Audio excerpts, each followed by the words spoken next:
Hola amigos, hoy les traigo un video sobre infidelidad, ese arte antiguo que ha inspirado guerras, tragedias y canciones de despecho.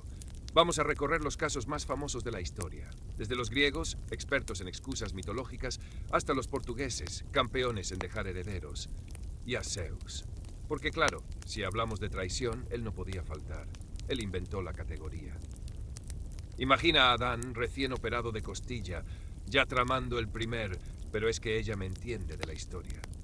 Imagina a Zeus, convertido en cisne, en toro, en lluvia de oro, cual Tinder con licencia olímpica.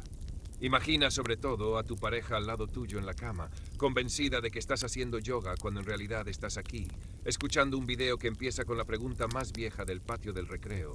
¿Quién fue el primer infiel? Spoiler, no fue Eva con la manzana. Fue la serpiente que le prometió saber qué se siente chatear con otro árbol. La humanidad nació cuando alguien decidió que dos no eran suficiente y escribió el primer te extraño en la pared de una cueva.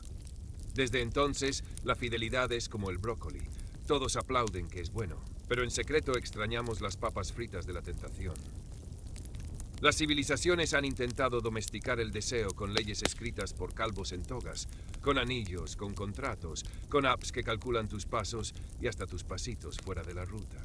Han usado cuernos de alce, letras rojas como frenos de semáforo, piedras que volaban más rápido que los likes de Instagram y chistes tan crueles que hasta los dioses se tapaban los oídos con sus propios truenos. Así que acomódate entre las sábanas, ajusta tu antifaz y recuerda, esta historia no viene con botón de me gusta. Viene con un visto azul que nunca se puso gris. Y ya que estás aquí, confiesa, ¿meditas o mandas duermes a las 2:14 de la mañana? Tranquilo, la traición también es un arte.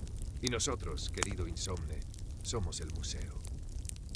Al principio Dios creó un jardín perfecto, o sea, una jaula botánica de lujo donde la obediencia era la única actividad permitida. Adán, el becario eterno, nombraba animales con una creatividad de lunes por la mañana: caballo, vaca, bicho raro. Eva, por su parte, caminaba descalza entre flores sin sospechar que algún día sería la portada oficial del pecado, sin cobrar derechos de imagen. Y entonces apareció ella, la serpiente, ni monstruosa ni gritona. Solo una voz sedosa que decía lo justo para sembrar el caos sin levantar sospechas. ¿En serio creen que una fruta puede arruinar la eternidad? Eva no quería fama, ni revolución, ni convertirse en meme teológico. Solo estaba aburrida.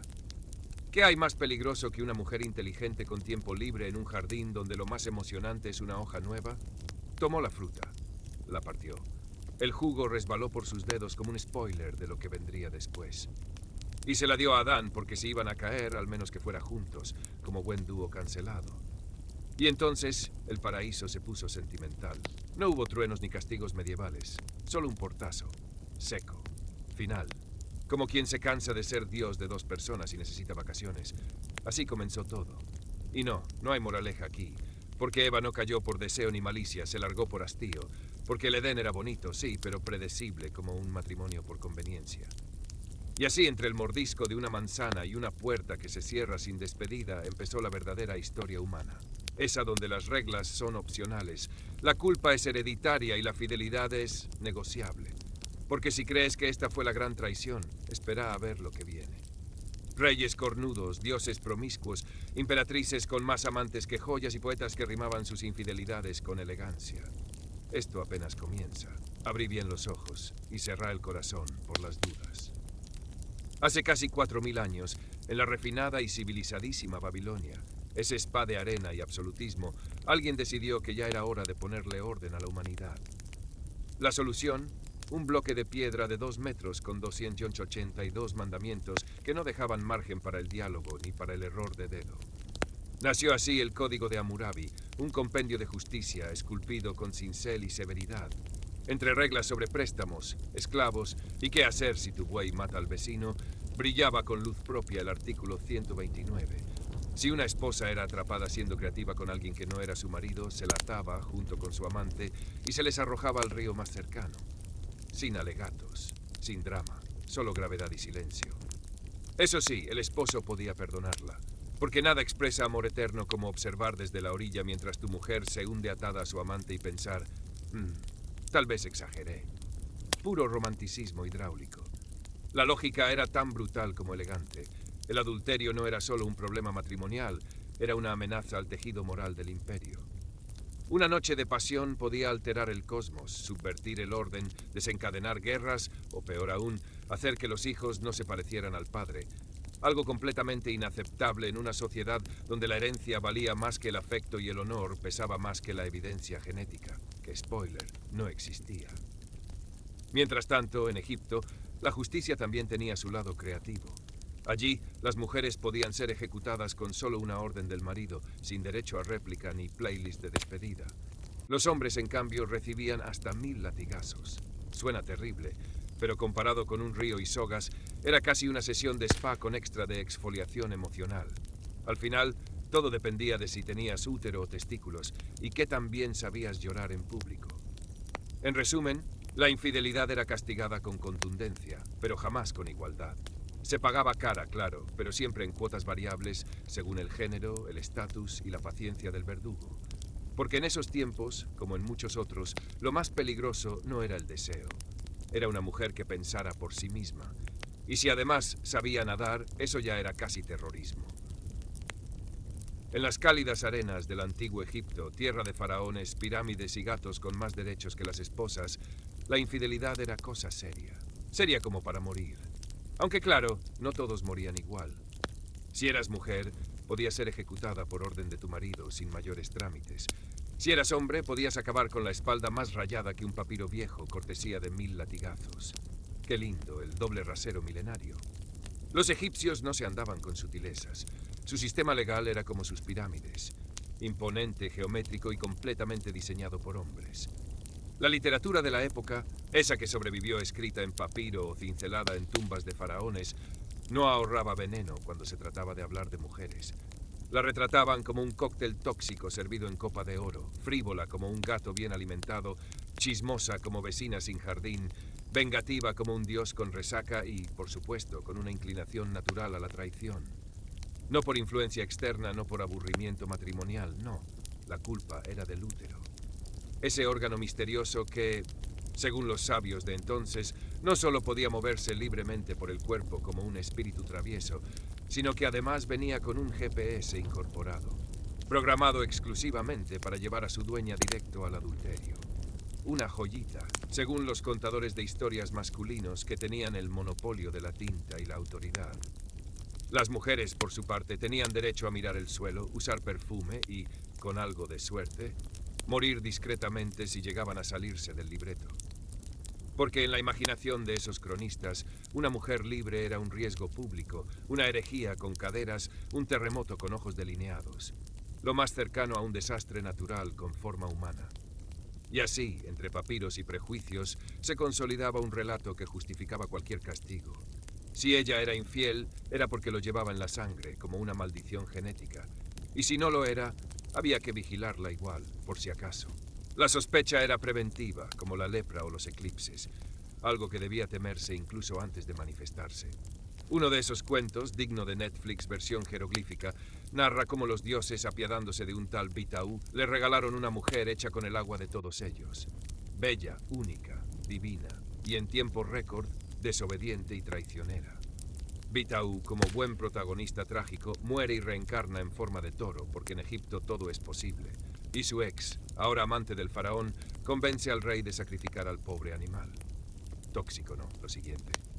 Otro papiro nos cuenta de una esposa de sacerdote que, embarazada 3 veces de distintos hombres, aseguraba que el padre era nada menos que el dios Ra. Porque claro, si vas a mentir, miente con estilo. Y así, entre excusas divinas y metamorfosis zoológicas, los egipcios dejaron claro que la infidelidad no era solo un problema moral, era una ópera trágica con muchos actos, escenografía barroca y bastante sangre. La Biblia, ese bestseller eterno con más giros que una telenovela turca, tiene todo un apartado VIP para el adulterio. Desde el Génesis hasta el Apocalipsis, las camas ajenas son fuente de drama, castigo divino y ocasionales ascensos espirituales. Pero vamos por partes, como los antiguos jueces con las piedras en la mano. La Biblia, ese bestseller eterno con más giros que una telenovela turca, tiene todo un apartado VIP para el adulterio. Desde el Génesis hasta el Apocalipsis, Las camas ajenas son fuente de drama, castigo divino y ocasionales ascensos espirituales. Pero vamos por partes, como los antiguos jueces con las piedras en la mano. Primero está José, aquel joven musculoso que terminó de esclavo en Egipto y fue ascendido a mayordomo de Lux. Todo iba bien hasta que la esposa de Putifar, nombre que suena a perfume caro, pero que en realidad era un oficial del faraón, intentó convertirlo en su juguete sexual. José, fiel a Dios y a sus abdominales, rechazó la oferta. Resultado, acusación falsa de violación y prisión sin fianza. Moral de la historia: rechazar avances puede ser más peligroso que aceptarlos. Pero no todo es castigo en el Antiguo Testamento. También hay poesía legal, de esa que se graba en piedra y en la conciencia colectiva con el mismo dramatismo que una telenovela de época. Tomemos, por ejemplo, esa frase bordada con hilo moral y doble filo: no codiciarás a la mujer del prójimo. Una advertencia que, lejos de ser cumplida, ha sido ignorada con entusiasmo, devoción e incluso creatividad durante milenios.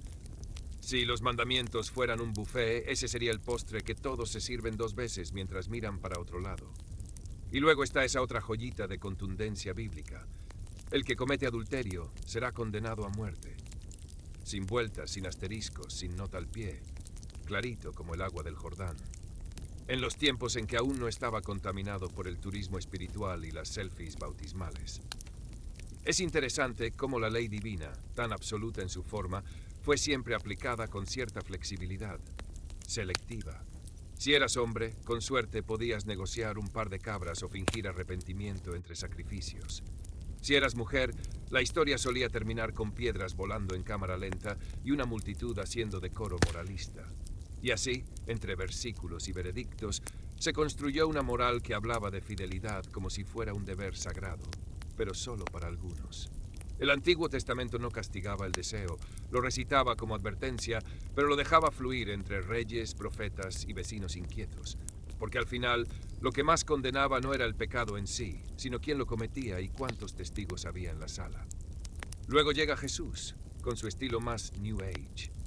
Le traen a una mujer sorprendida en pleno acto adúltero, lista para ser apedreada en horario estelar. Él, calmado, lanza una de las frases más famosas de la humanidad: el que esté libre de pecado, que lance la primera piedra. Silencio incómodo. Nadie lanza nada.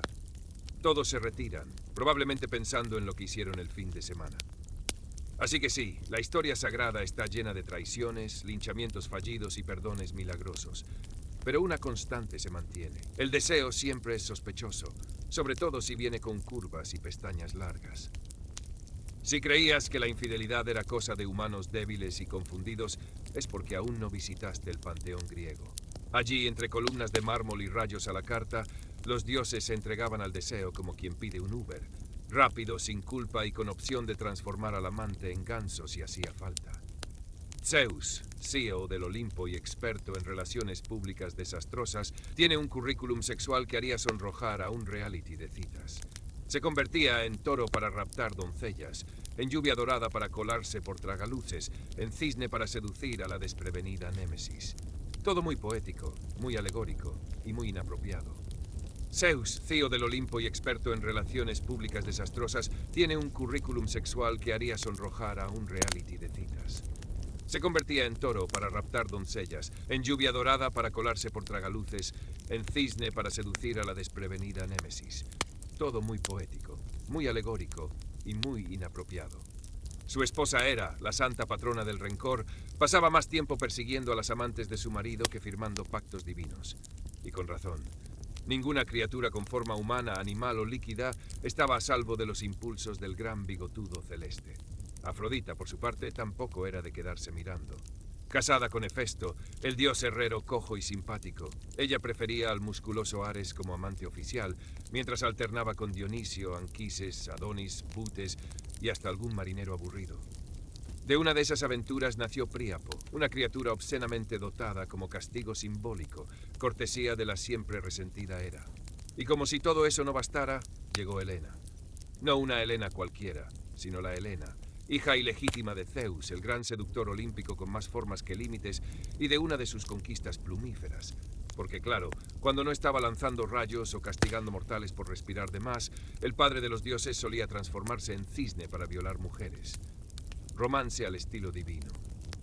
De esa unión alada nació Helena de Esparta, mujer de belleza mitológica, con una cara tan perfectamente esculpida que no solo lanzaba suspiros, también 1000 naves. Y como buena heredera del caos hormonal de su linaje, Helena no se quedó quieta. Casada con Menelao, un rey bastante funcional pero algo insípido, encontró en París, príncipe troyano, melancólico, profesional y portador de pectorales ideológicos, la excusa perfecta para fugarse. Y lo hizo. Con vestido vaporoso y corona en desorden, dejó atrás su palacio, su esposo y la diplomacia, arrastrando consigo joyas y la promesa de una guerra de proporciones homéricas. Porque el amor en Grecia nunca era asunto privado. Venía siempre acompañado de lanzas, cadáveres y una banda sonora de liras desafinadas. Lo suyo no fue adulterio, fue un evento geopolítico. Helena no solo rompió un matrimonio, rompió alianzas, templos y cráneos. Por ella se construyeron caballos de madera, se escribieron epopeyas, se gritaron discursos sobre honra masculina herida. Su huida fue interpretada como traición, deseo, castigo divino y excusa perfecta para invadir un puerto estratégico. Y así, en la sala Feipe del adulterio histórico, Helena se ganó un asiento de oro. No por ser la más infiel, Zeus había dejado la vara bastante alta, sino por haber transformado una aventura amorosa en una carnicería internacional con aprobación poética. Así que si los mortales se sentían tentados, bastaba mirar hacia arriba y ver que en el cielo no había moral, solo drama de alto presupuesto. El Olimpo era un episodio de infieles con presupuesto infinito, una fiesta eterna con toga opcional y consecuencias mitológicas. En la antigua Roma, la fidelidad conyugal era tan respetada como los semáforos hoy en Nápoles, decorativos. Sin embargo, cuando alguien necesitaba deshacerse de su esposa, la infidelidad servía como coartada legal, emocional y hasta estética. Ninguno usó esta estrategia con más entusiasmo que el emperador Nerón, un señor con alma de dramaturgo griego y la paciencia de un adolescente con resaca. Su esposa Octavia era un estorbo. Educada, querida por el pueblo y para colmo, un problema, en resumen. Así que Nerón la acusó de adulterio, la exilió y luego mandó asesinarla. Todo para poder casarse con Popea Sabina, su amante oficial, que era tan manipuladora como guapa. Popea tampoco duró. Un día Nerón, molesto por un comentario porque el vino estaba tibio, la pateó hasta la muerte. Detalle, estaba embarazada. Más detalle, nadie pareció inmutarse demasiado. Pero aquí no termina el festival del horror. Viudo y sin ganas de lidiar con mujeres que opinan, Nerón decidió que lo suyo era casarse con un jovencito llamado Esporo, que tenía un parecido alarmante con Popea. Para hacerlo más creíble, le ordenó castración, vestido blanco y luna de miel con protocolo imperial. Porque sí, Roma era tolerante, hasta que no. Y mientras Nerón usaba el adulterio como licencia para matar y transformar, otros romanos como el poeta Ovidio preferían simplemente engañar a sus parejas con discreción poética. Su arte de amar es una guía para amantes tramposos, con consejos que harían sonrojar a cualquier terapeuta de pareja. Aunque Argos te vigile con sus 100 ojos, engañar es solo cuestión de voluntad. Así era Roma. Imperios, gladiadores, acueductos que desafiaban la gravedad y banquetes donde se vomitaba entre plato y plato para seguir comiendo. Una civilización de genios militares, ingenieros brillantes y políticos expertos en traicionar antes del postre. Pero entre tanta estrategia y mármol, Roma también cultivaba con esmero una larga tradición de usar el amor, o algo parecido, como excusa para el caos. El deseo, en la capital del mundo, no era un asunto íntimo. Era combustible para escándalos. Golpes de estado, crímenes pasionales con toga y dagas escondidas entre las túnicas. Y entonces llegó Nerón. Actor frustrado, emperador precoz, pirómano aficionado y amante del drama en todas sus formas. Si Roma ya coqueteaba con la locura, él directamente la llevó a cenar. Con lira en mano y mirada perdida entre los reflejos del incendio que él mismo ordenó, Nerón elevó el capricho amoroso al nivel de tragedia nacional. Mató a su madre, a su esposa, a su amante embarazada, y luego se casó con un joven esclavo tras mandarlo a castrar, porque si el amor era complicado, mejor hacerlo irreparable. Todo lo vivía en clave teatral, los celos, los discursos, los castigos. El imperio ardía, literalmente, y él componía baladas, convencido de que su voz merecía más adoración que Júpiter. Roma se convertía en escombros mientras el emperador afinaba su ego con cuerdas de tripa y versos sobre lo incomprendido que era. Así se escribía la historia sentimental del imperio, con sangre, fuego y un coro de senadores temblando en silencio. Porque con Nerón el amor no era ciego, solo era mortal. En la piadosa Edad Media, donde Dios lo veía todo, pero la Inquisición lo narraba con más entusiasmo, el adulterio era considerado un pecado grave. Grave como para ir al infierno en el segundo círculo, donde Dante arrojó a Francesca y Paolo, dos amantes que apenas tuvieron tiempo para arrepentirse antes de ser despachados por el marido celoso. El infierno de Dante no tiene calefacción, pero sí buena memoria. No hay mayor dolor que recordar tiempos felices en la miseria, dice Francesca. Y nosotros, cómodamente en la cama, asentimos con una lágrima dramática. Pero si creías que eso era trágico, espera conocer a Carlo Gesualdo, príncipe de Venosa, compositor de madrigales melancólicos y asesino aficionado. Casado con Donna María d'Ávalos, mujer de belleza tan poética como poco práctica, Gesualdo empezó a sospechar que ella se veía con otro. No era un rumor, era la ópera previa al acto final. Un día, Carlo Gesualdo fingió un viaje. Se despidió con la elegancia de quien planea una sonata, dejando tras de sí una esposa aburrida, una mansión silenciosa y un aire de tragedia afinándose en la distancia. Donna María d'Ávalos, joven, hermosa y atrapada en una jaula con título nobiliario, no tardó en llenar el vacío emocional con un acompañamiento en clave de fa. El noble Fabrizio Carafa, su amante constante, su partitura secreta. La escena se completó como en una ópera sin libreto. Carlo regresó de improviso, espada en mano, y los encontró en la cama conyugal, entre sábanas arrugadas y jadeos desafinados. Lo que vino después fue una sinfonía de puñaladas, precisas, viscerales, escandalosamente barrocas, ejecutadas con la furia de un amante traicionado y la precisión de un compositor de madrigales. Dicen que los ángeles del Renacimiento se taparon los ojos, no por pudor, sino por la dirección artística del crimen. Pero Gesualdo no se detuvo ahí, porque si iba a asesinar por amor, que al menos fuera con estética. Mandó exhibir los cuerpos en plena calle, Donna María desnuda, piernas abiertas como si posara para un fresco prohibido, y Fabrizio, vestido con sus ropas, en una inversión de géneros que rozaba el arte contemporáneo avant la lettre. Fue un performance crudo, inmortal, y nadie sabe con certeza si el pueblo lloró, vomitó, se santiguó o aplaudió de pie. Lo cierto es que Gesualdo vivió muchos años más, solo, en un castillo gótico lleno de ecos, componiendo madrigales que retorcían la armonía con el mismo fervor con el que retorció cuerpos. Su música era extraña, disonante, adelantada a su tiempo, como si cada nota llevara un rastro de sangre seca. Porque en Italia el adulterio no se perdona, se musicaliza, y a veces también se enmarca. Si hay algo que los reyes portugueses dominaron mejor que el arte de gobernar, fue el de coleccionar amantes. Desde Afonso Enríquez, el fundador del reino, hasta Daudu Carlos, casi el último, la fidelidad marital fue considerada un molesto requisito decorativo. Lo importante era sembrar la patria, aunque fuera en camas ajenas. Afonso Enríquez, bruto de modales y campeón nacional de la virilidad pública, no tenía reparos en tirarse encima de cualquier mujer con pulso. De estas acrobacias salieron al menos 3 hijos ilegítimos, lo cual, para la época, era un número bastante razonable. En un país que se iba inventando sobre la marcha, tener sangre real no implicaba necesariamente haber nacido dentro del matrimonio. Bastaba con nacer.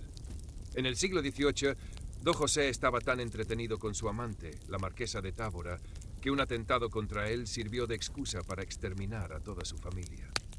Un romance con consecuencias geopolíticas. El marqués de Pombal, siempre atento, convirtió los celos imperiales en política de Estado. ¿Y qué decir de Carlos? Ese romántico empedernido con vocación de coleccionista emocional. Amaba profundamente a Dotio Amelia, su esposa legítima, compañera de cenas oficiales y retratos de familia, pero también amaba, con igual entusiasmo y menos protocolo, a muchas otras. Camareras, actrices, condesas aburridas, esposas ajenas. Todas podían ser parte de su sinfonía sentimental paralela. Y no fue el único. Entre todos los reyes portugueses, 24 de los 34 dejaron un rastro de bastardos tan prolífico que podría haber fundado su propia línea de sucesión alternativa. Casi una centena de hijos extraoficiales registrados, sin contar los que nacieron en silencio o fueron convenientemente olvidados entre misas y herencias. Una cifra que haría sonrojar a cualquier estrella de rock moderno, y que dejaría sin aliento incluso al algoritmo de Netflix si intentara adaptar la historia en formato de serie.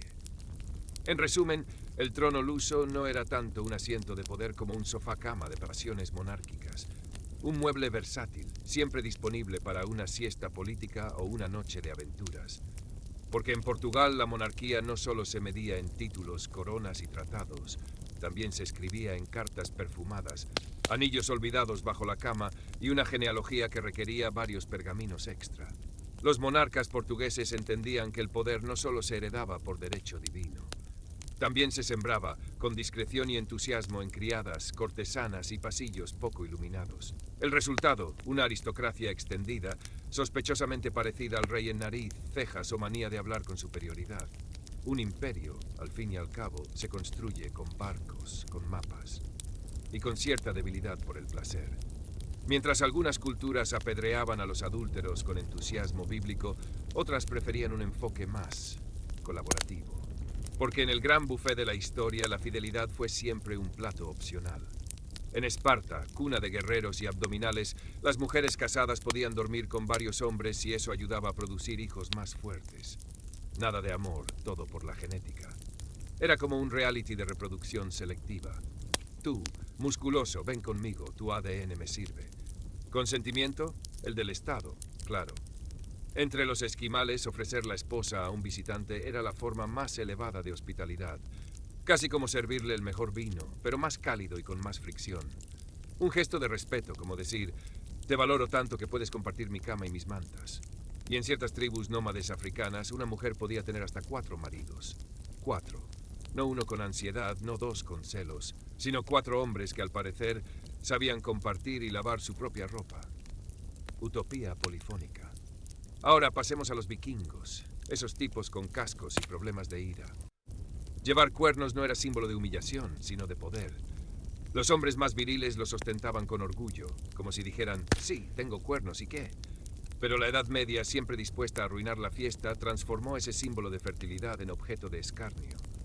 Ahora, pasemos a los vikingos, esos tipos con cascos y problemas de ira. Llevar cuernos no era símbolo de humillación, sino de poder. Los hombres más viriles los ostentaban con orgullo, como si dijeran, sí, tengo cuernos, ¿y qué? Pero la Edad Media, siempre dispuesta a arruinar la fiesta, transformó ese símbolo de fertilidad en objeto de escarnio. En Portugal, durante el muy decoroso siglo XVII, colgar cuernos en la puerta de un cornudo no era una travesura de adolescentes aburridos. Era una notificación pública, casi oficial, con función de boletín vecinal. Te están engañando y toda la villa lo sabe. Hasta el panadero lo comenta mientras amasa. Era el equivalente emocional de un cartel luminoso, pero con aroma a establo y vergüenza. Si el marido tenía sangre caliente y reputación que defender, lo esperado era que matara a la esposa. No por venganza, claro, sino por honra, esa sustancia frágil que se rompía con un suspiro fuera de lugar. Pero si no lo hacía, si por alguna razón decidía que el amor, el miedo o la pereza valían más que la venganza, debía entonces someterse a otro tipo de castigo. Pasearse por la aldea con unos cuernos bien puestos, como desfile de la humillación. Porque si ibas a perdonar, al menos que fuera con coreografía. Nada de reconciliación discreta. Aquí se trataba de escenificar el fracaso con dignidad medieval y un poquito de sadismo colectivo. Y si creías que eso era demasiado, Europa no se quedaba atrás. En otras regiones, especialmente en las más piadosas, optaban por un método más visual, pintar una gran letra A roja en la ropa del adúltero. A de adulterio, de avergonzado o de ahí va el pecador. Moda gótica, edición infamia. Una especie de colección cápsula del castigo moral, ideal para quien buscaba un look penitente, pero con estilo. Así, entre cornamentas ornamentales y tipografía acusadora, el viejo mundo tejía sus reglas. Pecar no era el problema era que se supiera, y una vez que se sabía, que al menos fuera escandaloso, inolvidable y con buena iluminación. La conclusión es clara. Ser traicionado ha sido, según el siglo y el lugar, una tragedia, un trámite o una etiqueta de buen anfitrión. Bienvenidos a la antigua Mesopotamia, donde el amor era libre, el sexo un arte y el matrimonio una trampa legal con cláusulas en letra cuneiforme. Aquí, entre ríos y juristas obsesionados, la infidelidad no solo era castigada, era teatralizada. Pero antes de llegar a las sogas, pasemos por el menú. En la Babilonia de antaño, el matrimonio era un contrato serio. Si uno de los prometidos cambiaba de idea, debía pagar el doble del precio de la novia. Las bodas se cerraban con más ansiedad que una hipoteca. Y si alguien convencía al suegro de cambiar de yerno, ese alguien no solo perdía la futura esposa, sino también el respeto del vecindario. Pero todo ese rigor desaparecía cuando entraba en escena la diosa Inanna, patrona del haz lo que quieras y con quien quieras. Su amor con Dumuzi, el pastor sexy, inspiraba a los jóvenes a escaparse de noche para retozar bajo las estrellas. A la mañana siguiente, claro, venía la angustia de explicar la ausencia. Y ahí Dumuzi, todo un poeta, sugería mentir. Mentir con gracia. El sexo era tratado como una buena comida, algo natural, necesario y mejor si se servía en lugares inesperados. La cama, aburrida. Y el techo de la casa, mucho mejor. El umbral de la puerta, el campo, el medio de la calle, perfectamente aceptable mientras no molestes a los burócratas. El sexo era tratado como una buena comida, algo natural, necesario y mejor si se servía en lugares inesperados. La cama, aburrida. Y el techo de la casa, mucho mejor. El umbral de la puerta, el campo, el medio de la calle, perfectamente aceptable, mientras no molestes a los burócratas. Eso sí, si te descubrían siéndole infiel a tu cónyuge, la diversión terminaba en el río. Literal. Se te lanzaba al agua atado junto con tu amante a ver si Neptuno decidía perdonarte. El marido podía salvarte, pero a veces prefería dejarte flotar como ejemplo. Las mujeres, por supuesto, lo tenían peor. Si no podían tener hijos, podían ser reemplazadas por una concubina. Si querían divorciarse, debían demostrar maltrato. Si se iban con otro hombre, podían ser empaladas. Todo muy equitativo. Pero lo más encantador es como algunas suplicaban a la diosa Ishtar que su bebé ilegítimo se pareciera al marido oficial. Porque si vas a engañar, al menos que el niño no revele la escena del crimen. Y así se cerraba el ciclo. Sexo sin tabúes, castigos ejemplares y un sistema que adoraba el cuerpo, hasta que lo pillaban usándolo sin permiso. Y por último, bienvenidos a la antigua Mesopotamia, esa cuna de civilización donde el amor era libre, el sexo era un arte, y el matrimonio una especie de contrato con cláusulas en letra cuneiforme. Aquí, entre ríos caudalosos y juristas con demasiado tiempo libre, la infidelidad no solo era castigada, se convertía en espectáculo. En la Babilonia de antaño, casarse era cosa seria. Si alguien se arrepentía antes del altar, debía pagar el doble del precio de la novia. Las bodas se negociaban con más tensión que una compra de tierras. Y si convencías al suegro de cambiar de yerno, no solo perdías a la chica, perdías también el respeto del vecindario. Pero todo ese protocolo se derretía con solo mencionar a Inanna, diosa del amor, del deseo y del haz lo que quieras. Su historia con Dumuzi, pastor irresistible, era inspiración para muchos jóvenes que salían de noche a hacer travesuras bajo las estrellas. A la mañana siguiente, claro, venía la parte difícil, justificar la ausencia. Dumuzi, todo un romántico, solía sugerir mentir, pero con estilo. El sexo, para los mesopotámicos, era como una buena comida, natural, necesario y mucho mejor si ocurría en lugares poco convencionales.